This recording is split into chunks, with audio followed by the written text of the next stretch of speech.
ఎదురుగా పచ్చిక బయళ్లలో ఆవులు గేదెలు మేస్తున్నాయి. పల్లెపట్టులు దగ్గరవుతున్నాయి. ఆ విషయాన్ని వివరిస్తూ నంది లాలసకు ఉత్సాహం కలిగిస్తున్నాడు. దారి పక్కనే ఒక గేదె, ఒక ఆవు ఉన్నాయి.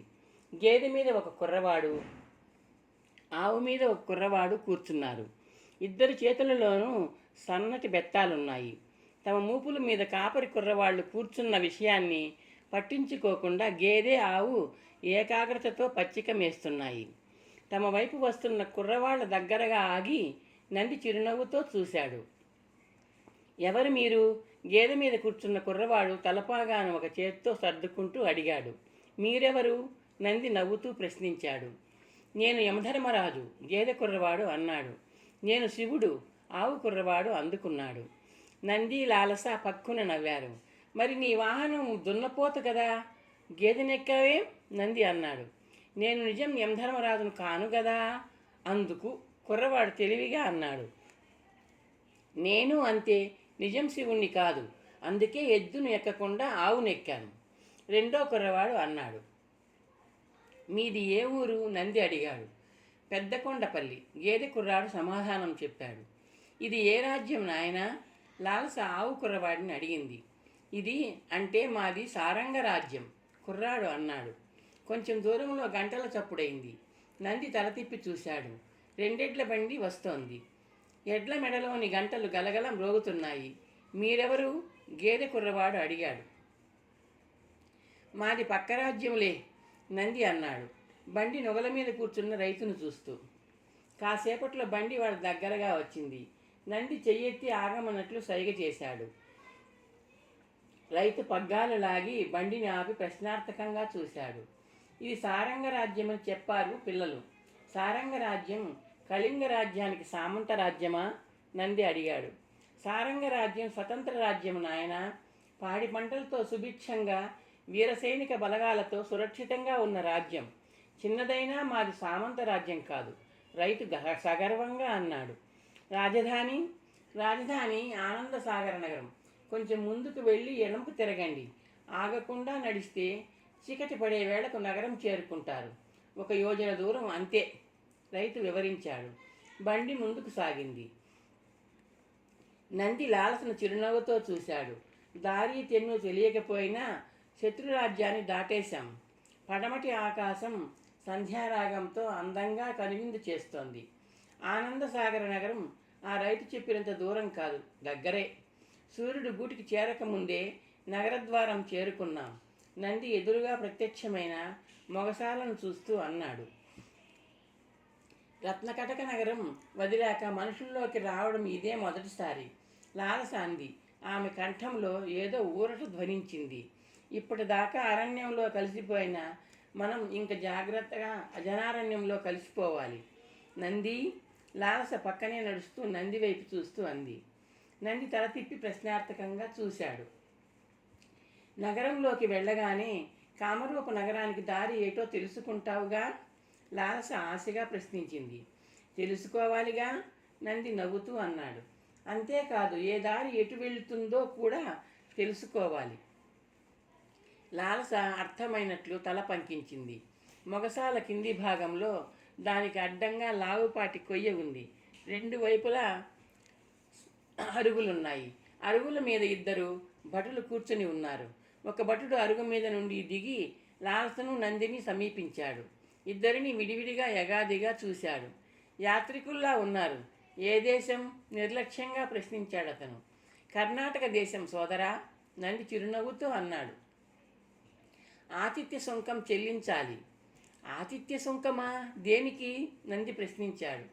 మా దేశం నీకు ఆతిథ్యం ఇస్తుందిగా, అందుకు. ఇద్దరికీ 2 వరహాలు, చేయి చాపుతూ అన్నాడు భటుడు. నంది అపరంజి దంపతులను తలుచుకుంటూ అంగీలోంచి 2 వరహాలు తీసి ఇచ్చాడు. భటుడు అరుగు వైపు వెళ్ళి కలశం ఆకారంలో ఉన్న లోహపాత్రలోకి వరహాలు జారవిడిచాడు. రెండవ భటుడి వైపు చూస్తూ ఈల వేశాడు. అతను అడ్డంగా ఉన్న కొయ్యను 2 చేతులతో పైకెత్తి పట్టుకున్నాడు. నంది, లాలస తలలు వాల్చి కొయ్య కిందుగా అటువైపు వెళ్ళారు. భటుడు అడ్డుకొయ్యను యథాస్థానంలో పెట్టేశాడు. ఇదిగో, ఎదురుగా ఆలయ గోపురం కనిపిస్తోందిగా. ఆలయం ఎదురుగా అన్నసత్రం ఉంది. మా నగరానికి వచ్చే మీలాంటి వాళ్లకు అక్కడ భోజనము వసతి లభిస్తాయి ఉచితంగా. వెళ్ళండి, సుంకం తీసుకున్న భటుడు అన్నాడు. మంచిది, మాకు ఆ రెండూ అవసరమే, నంది అన్నాడు ముందుకు నడుస్తూ. మా కామరూప నగరంలో కూడా యాత్రికులు భోజన సదుపాయం, వసతి సౌకర్యం లభిస్తాయి. అయితే సుంకం తీసుకోరు. మా నాన్నగారు ఉచిత సౌకర్యాలు కల్పించారు. లాలస తండ్రిని తలుచుకుంటూ అంది. మీ నగరంలో? నంది చిరునవ్వుతో చూశాడు. మా నగరంలో కూడా అంతే, ఉచిత ఆతిథ్యమే. అన్నట్టు ఇంతవరకు చెప్పలేదు. నీది ఏ ఊరు నంది?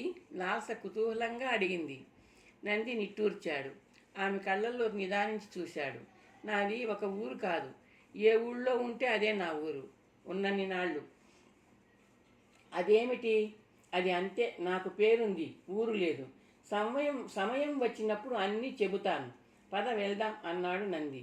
నాతో పాటు మా నగరానికి వస్తావుగా? మా నాన్నగారికి చెప్పి నీకు సకల సదుపాయాలు ఏర్పాటు చేయిస్తాను. నీ గౌరవానికి భంగం కలిగించిన ఉద్యోగం. అడిగినవన్నీ అంటే నేను చెప్పినవన్నీ నీకు బహుమతిగా ఇస్తారు నాన్నగారు. నన్ను ఆయనకి బహుమతిగా ఇస్తున్నావుగా? లాలస ఉత్సాహంగా అంది. నంది చిరునవ్వుతో చూశాడు. భవిష్యత్తు మీద నీకు చాలా నమ్మకం ఉన్నట్టుంది. ఆ నమ్మకం నువ్వు నన్ను రక్షించాక కలిగింది, లాలస అంది. భవిష్యత్తు మీద నా నమ్మకం కలిగిందని కళింగరత్న మందిరంలో చచ్చిపోయింది. ఇప్పుడు మళ్ళీ ప్రాణం పోసుకుంది. పద, అనసత్రం మన కోసం ఎదురు చూస్తోంది అన్నాడు నంది ముందుకు కదులుతూ. కొన్ని నిమిషాలు నడక వాళ్లను ఆలయ సమీపానికి చేర్చింది. గుర్రపు డెక్కల చప్పుడు విని నంది కొద్దిగా పక్కకు జరిగాడు. ముఖశాల దగ్గర సుంకం తీసుకున్న సుంకరి భటుడు నగరం లోపలికి వెళ్తూ వాళ్ళ దగ్గరగా వచ్చాడు. కొంచెం ముందుకెళ్తే ఎడం వైపు ఉంటుంది అనసత్రం. నా వెనుకాలే రండి. సుంకం చెల్లించినందుకు గుర్తుగా మా రాజ్య కోశాధికారి ముద్రిక గుర్తులున్న రాగి నాణేలని మీకు ఇవ్వడం మర్చిపోయాను. ఇదిగో, సత్రం అధికారికి ఇవ్వు అంటూ సుంకరి 2 చిన్న రాజబిళ్ళలను నందికి ఇచ్చాడు. నంది చిరునవ్వుతో ధన్యవాదాలు వ్యక్తం చేశాడు. మీరు కర్ణాటకం నుండి వస్తున్నారు. ఆచార వ్యవహారాల్లో, ఆహార నియమాలలో భేదాలుంటాయి. మీకు ఇబ్బంది కలగకుండా చూడమని సత్రంలో చెప్పి వెళ్తాను, సుంకరి అన్నాడు. అవసరం లేదు సోదరా, మేము సర్దుకుపోతాం. నువ్వు వెళ్ళు, ధన్యవాదాలు, నంది అన్నాడు. ఎలాగూ సత్రంలో నాకు పని ఉంది.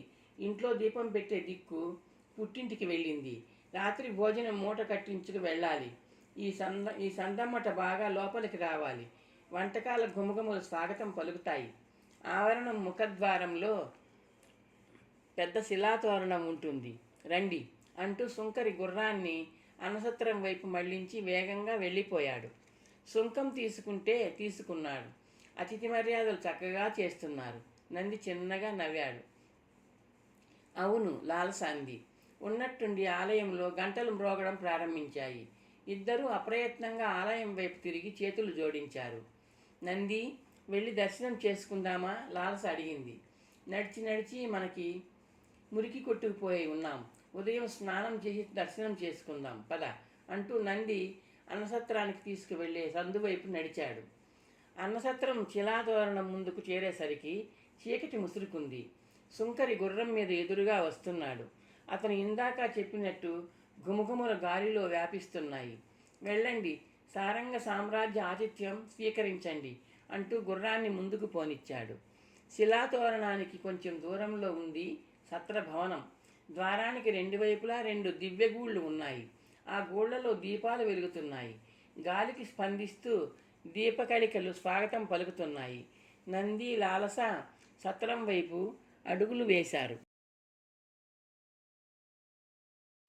ప్రభువులకు ప్రణామాలు. తన ముందు వినయంగా నిలుచుని నమస్కరిస్తున్న సేనాన్ని సారంగ సామ్రాజ్య మహారాజు సారంగసేనుడు ప్రశ్నార్థకంగా చూశాడు. ఏమిటి జయ విజయ? ప్రభు, నగర ప్రవేశ ద్వారం వద్ద విధులు నిర్వహించే సుంకరి సుధాముడు తమ దర్శనార్థం వచ్చాడు. ఏదో ముఖ్యమైన వర్తమానం తెచ్చినట్టున్నాడు. ప్రవేశపెట్టు. చిత్తం. జయవిజయుడు తలుపు తెరచి గుమ్మం దాటి వెలుపలికి వెళ్ళాడు. కాసేపట్లో సుధాముడితో పాటు లోనికి వచ్చాడు. సుధాముడు తలుపు మూసి మహారాజుకు నమస్కరించాడు. సంచలన వర్తమానం విన్నవించుకోవడానికి వచ్చాను ప్రభు, సుధాముడు ఉత్సాహంగా అన్నాడు. విన్నవించుకో సుధామా. కళింగరాజ్య యువరాజు తెలియజేసిన పోలికలున్న యువతీ యువకుడు మన రాజధానిలోకి ప్రవేశించారు ప్రభు. అలాగా, నిజమా? సారంగసేనుడు ఆశ్చర్యంగా అన్నాడు. చిత్తం ప్రభు, ఎలా పసిగట్టావు? తమ దర్శనానికి వచ్చిన కళింగ యువరాజు గారి అంతరంగికుడు ఉలూకుడు ఇద్దరినీ కళ్ళకు కట్టినట్టు వర్ణించాడుగా ప్రభు. అవును, అతను అక్షరాలతో ఆ ఇద్దరి చిత్రాలు రచించాడు. చిత్తం, ముఖ్యంగా ఆ యువతి సౌందర్యం, ఆమె ధరించిన కర్ణాభరణాలు, నాసికాభరణము, నడక తీరు, ఆ నడకలో జంటగా కనిపించే వయ్యారం, ఠీవి, పెద్ద పెద్ద సోగకళ్ళు, ఆ ముఖ సౌందర్యం. మెడలో మంగళసూత్రం లేదు. ఇద్దరూ భార్యాభర్తలుగా లేరు. సోదరులాగా కూడా ప్రవర్తించడం లేదు. అవునవును, నువ్వు కూడా కళ్ళకు కడుతున్నావు. సాగరసేనుడు చిన్నగా నవ్వాడు. ఇంకా ఆ యువకుడి ఒడ్డు పొడుగు, కండలు తిరిగిన శరీరం, ముఖ కవళికలు, ముఖ్యంగా కళింగ రాజ్య భాషకు, మనం మాట్లాడే భాషకు భిన్నంగా ఉండే యాస ఈ యువకుడు ఆ యువకుడే అని చెప్తున్నాయి ప్రభు. అతను నన్ను సోదరా అన్నాడు. కర్ణాటక కన్నడిగులు సోదరా అనరు, అన్నా అంటారు. అతను అబద్ధమాడుతున్నాడని నాకు తెలిసిపోయింది ప్రభు, సుధాముడు సగర్వంగా వివరించాడు. ఎక్కడున్నారు? సారంగసేనుడు ప్రశ్నించాడు. అన్నసత్రంలో దిగబెట్టి వచ్చాను ప్రభు. మంచి పని చేశావు. కళింగరత్న చేత నీకు చక్కటి బహుమతి ఇప్పిస్తాం. కళింగరత్న నా చిరకాల మిత్రుడు. మా తండ్రి గారు పరమపదించిన కారణంగా యుక్త వయసులోనే మేం మహారాజు కాగలిగాం. మా సమవయస్కుడైన కళింగరత్న ఇంకా యువరాజులాగానే ఉన్నాడు. కారణం ఆయన తండ్రి గారు పరమపదించకపోవడమే అంటూ చిన్నగా నవ్వుతూ సారంగసేనుడు సేనాని జయవిజయుడి వైపు తిరిగాడు. ప్రభు, మహారాజు చూపును అర్థం చేసుకున్న సేనాని వినయంగా అన్నాడు. ఆ యువతి ఎవరో మాకు తెలుసు. సారంగసేనుడు ప్రారంభించాడు. ప్రభువులకు తెలుసా? సేనాని ఆశ్చర్యంగా అన్నాడు. ఆమె స్వయంవరానికి మేము కూడా వెళ్లాల్సింది. అయితే మా జనకులు వద్దన్నారు. ఆమెను సురక్షితంగా కళింగరత్నకు అప్పగించాలి. అతను తన అధీనంలోకి తీసుకునేదాకా ఆ యువతి మన మందిర బంధనంలో ఉండాలి. ఆ యువకుడు మన కారాగారంలో ఉండాలి.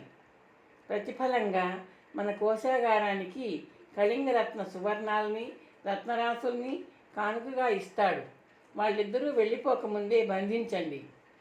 వెళ్ళలేడు ప్రభు, అందుకు తగిన ముందు జాగ్రత్తలు ఉపదేశించి వచ్చాను, సుధాముడు గర్వంగా అన్నాడు. ఏమిటా ముందు జాగ్రత్త? వాళ్లకు వడ్డించే ఆహారంలో తగు మాత్రం మత్తుమందు రంగరించమన్నాను ప్రభు. సేనాపతి, ఆ యువతి మా ఏకాంత మందిరానికి చేరాలి. ఏకాంత మందిరానికా ప్రభు? జయవిజయుడు ఆశ్చర్యంగా అడిగాడు. సారంగసేనుడు చిన్నగా నవ్వాడు. మా నూతన పత్ని మహారాణి గారు పుట్టింటికి వెళ్ళారు కదా, మనది ఏకాంతాలేని ఏకాంతం కదా ప్రభు. నీ సందేహం అర్థమైంది. నువ్వు నీ మిత్రుడికి పూలదండ ఇవ్వాలనుకుంటావు. క్రయం చేసే ముందు సువాసన ఉందో లేదో తెలుసుకోవడానికి వాసన చూస్తావు, అవునా? చిత్తం, ఆ అనాఘ్రాత పుష్పాన్ని ఆఘ్రాణించి ఆస్వాదించి మా మిత్రుడికి అందజేస్తాం. అది మా అంతఃపుర రహస్యంగా అంతరించిపోతుంది. చిత్తం, సుధాముడు మత్తుమందు అంటున్నాడు, మరి ప్రభువులేమో? సారంగసేనుడు గొల్లును నవ్వాడు. అది మత్తు కాదు, పరవశం. పరవశంగా ఉన్న పడతితో పారవశ్యం ఇబ్బడి ముబ్బడిగా లభిస్తుంది. వెళ్ళండి, క్షేమంగా వెళ్ళి లాభంగా రండి. వాడికి మన చెరసాల, ఆమెకు మా చంద్రశాల. నువ్వు ఇక్కడే కూర్చో. లోపలికి వెళ్ళి ఈ రాగి నాణేలు అప్పగించి స్నాన సౌకర్యం ముందేమో కనుక్కుని వస్తాను. అనసత్రం ప్రధాన ద్వారం వద్ద ఆగి అరుగు చూపిస్తూ అన్నాడు నంది. లాలస అలాగే అన్నట్టు తల ఆడించి కూర్చుంది. నంది వెడల్పాటి గుమ్మం దాటి సత్రంలో అడుగు పెట్టాడు. చతురస్రాకారంలో ఉన్న విశాలమైన పడసాల, గోడలకు దగ్గరగాను మధ్యలోనూ వరుసలుగా వేయబడిన పీటలు. అది భోజనశాల అని చెప్పకనే చెప్తున్నాయి. భోజనశాల నిర్మానుష్యంగా ఉంది. నంది ఎదురుగా ఉన్న మరొక ద్వారం వైపు నడిచాడు. తలుపు తెరిచే ఉంది. వంటలు వెదజల్లే వాసనలు దట్టంగా అలుముకున్నాయి. ద్వారం దాటి నంది కుడి ఎడమలకేసి చూశాడు. రెండు వైపులా 2 ద్వారాలున్నాయి. ఎడమవైపు ద్వారం మూసి ఉంది. కుడివైపు ద్వారం తెరచి ఉంది. అటువైపు అడుగులు వేశాడతను. గుమ్మాన్ని సమీపించిన నంది తటాలున ఆగాడు. ప్రత్యేకంగా ఇక్కడేవిట్రా పీటలు వేస్తున్నావు? అక్కడ ఇక్కడ తిరుగుతూ ఎవడు వడ్డిస్తాడు? ఏదో పురుష కంఠం బొంగురుగా కసిరినట్టు అడుగుతోంది. సుంకరి సుధాముడు చెప్పింది వినలేదా నువ్వు? తగ్గుస్వరంతో మరెవరో అంటున్నారు. సుధాముడా? ఏం చెప్పాడు? కర్ణాటక రాజ్యం నుండి ఒక యువతి యువకుడు వచ్చారట. ఆ ఇద్దరికీ విడిగా ప్రత్యేకంగా వడ్డించమన్నారు. అందరితో పాటు కూర్చోపెట్టవద్దన్నారు. ఎందుకట ఆ విశిష్ట సేవ? పురుషకంఠం మళ్ళీ కసిరింది బొంగురుగా. ఇదిగో గుండయ్య, ఆగాగు. సుంకరి నాతో చెప్పి నీతో చెప్పమన్నాడు. మూడవ పురుషకంఠం. ఎవరు? పొట్లకాయగాడా? గుండయ్య కంఠంలో ఎగతాళి. నాకు చెప్పకుండా నీకెందుకు చెప్పాడు? అప్పుడు తమరిక్కడ లేరు. నూతిగట్టు వద్ద పరిచారికతో పరాచికాలు ఆడుతున్నారు. పిలుద్దామని దొడ్డిగుమ్మంలోకి వచ్చాను. దాని పైట కొంగు తమ చేతిని పట్టుకుని ఉంది. పొట్లకాయ అనబడి అతను వెటకారంగా నవ్వి కొనసాగిస్తున్నాడు. ముందు ముఖ్యమైన విషయం విను. ఆ యువతీ యువకులకి వడ్డించే పదార్థాలలో తగినంత మత్తుమందు కలపమన్నాడు. ఏమిటి? మత్తుమందా? గుండయ్య బిగ్గరగా అన్నాడు. నంది గుండె దడదడగొట్టుకుంది. ద్వారబంధనానికి మరి కొంచెం దగ్గరగా జరిగి చెవులు రిక్కించాడు. చెవుడా? మత్తుమందే? ఎందుకో మనకెందుకు గుండయ్యా? భోజనశాలలో అందరూ చూస్తారు వీళ్ళని. మత్తుమందు ప్రభావంతో వీళ్ళు తూలిపోతే ఇతరులు చూస్తే ఏమవుతుంది? అందుకే ఈ గదిలో వడ్డించమన్నాడు సుంకరి సుధాముడు. అలాగా? అయితే మత్తుమందు సుంకరే ఇచ్చాడు. వీళ్ళకి వడ్డించే పదార్థాల్లో జాగ్రత్తగా కలిపేశాను. అర్థమైందా? పొట్లగాయ గారి కంఠం. నంది గిరుక్కున వెనక్కు తిరిగాడు. చప్పుడు చేయకుండా భోజనశాల గుండా అవతలికి వాకిలి వైపు పరుగు తీశాడు. గుమ్మం దాటి లాల్సను సమీపించాడు. కనుక్కున్నావా? లాల్స అడిగింది. కనుక్కున్నాను. లే రా అంటూ నంది ఆమె చేతిని పట్టుకుని బలంగా లాగాడు.